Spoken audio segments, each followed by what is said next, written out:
Hello and welcome to the Let's Talk Sport preview of the Champions League fixture between Hoffenheim and Manchester City. Well, we all know the situation at Manchester City. You know, the Premier League seems to be going pretty decent for them so far, keeping up at the top of the table. Well, actually, the top of the table now after Liverpool's result against Chelsea at the weekend. City got the win against Brighton by 2-0, but Champions League hasn't been going well so far for Liverpool. 2-1 loss at home, of all places, at the Etihad against Lyon. Wasn't good for them, but as we know, the tactical genius of Guardiola, you know, it can always rotate his squads and get the right team on the pitch at the right time in order to pick up the result. I mean, entering this game, Joe, City look on fine form really, and really have bounced back into it after that 2-1 loss against Lyon a couple of weeks ago.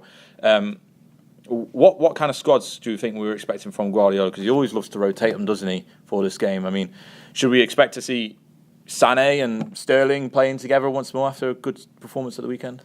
I think I'd go for that and exploit Hoffenheim's wide areas. Obviously, Hoffenheim, when I'm just looking back to when Liverpool played them last year, just as a bit of context, they struggled with pace last year.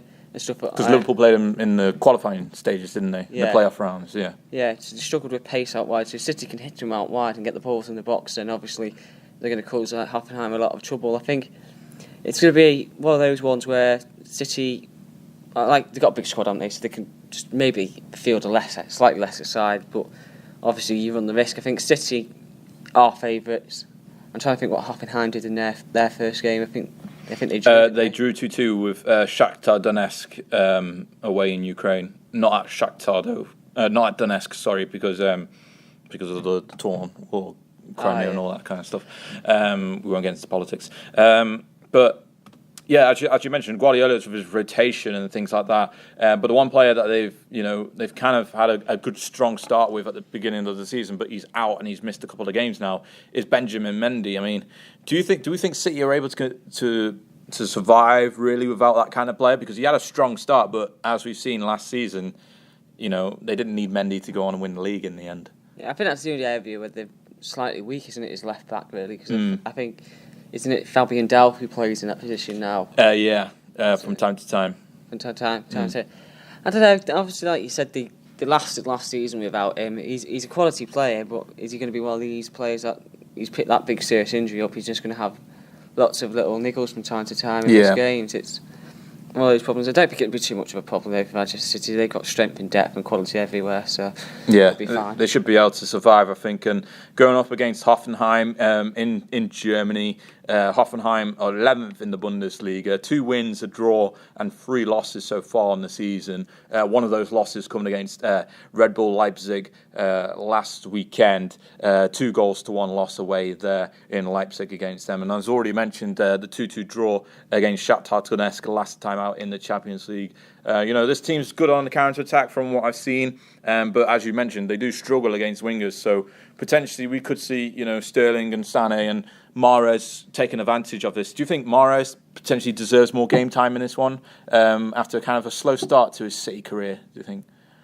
There's an argument for that. He played pretty well against Cardiff the other week. I know it's Cardiff City, no disrespect, they're a completely different side to Hoffenheim. Hoffenheim, obviously Champions League, Cardiff relegation fodder. But I think if they want him to play well, he's going to have more game time. So it's one of those things that I think no matter who they pick winger-wise, they're just going to exploit the flanks anyway. Yeah. So. I mean, it certainly could be a part of the game where they could win it quite easily, and you would think as well that with the strength and depth of the squad, they'll have much rotation. Gabriel Jesus coming into play, Aguero too, so plentiful of options for Guardiola to choose from.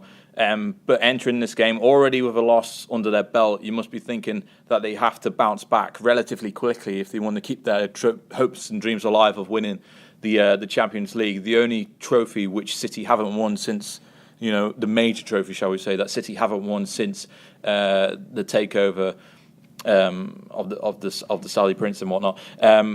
They've never won it. They've never won it, as Jamie says in the background.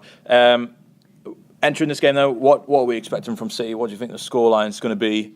The 2-1 loss against Lyon needs to be repaired quickly. So you would think that they have to come out and win this game, surely. I think they've got to be quick out the traps and strong dominant all the way through. They'll control possession at the midfield, and I can only really see a 3-0 Manchester City win. You think it's going to be that one-sided, do you think? Yeah. Yeah. I mean, what was the score when Liverpool played against them? Liverpool won 2-1 at Hoffenheim, and then I think it was 5-2 at Anfield. Oh, okay. So it's quite... Hoffenheim looked like it could potentially be a difficult place for them to visit, then maybe, but you would think a quality side like City should be able to get it done, right? You think? Yeah. I think I agree with you as well.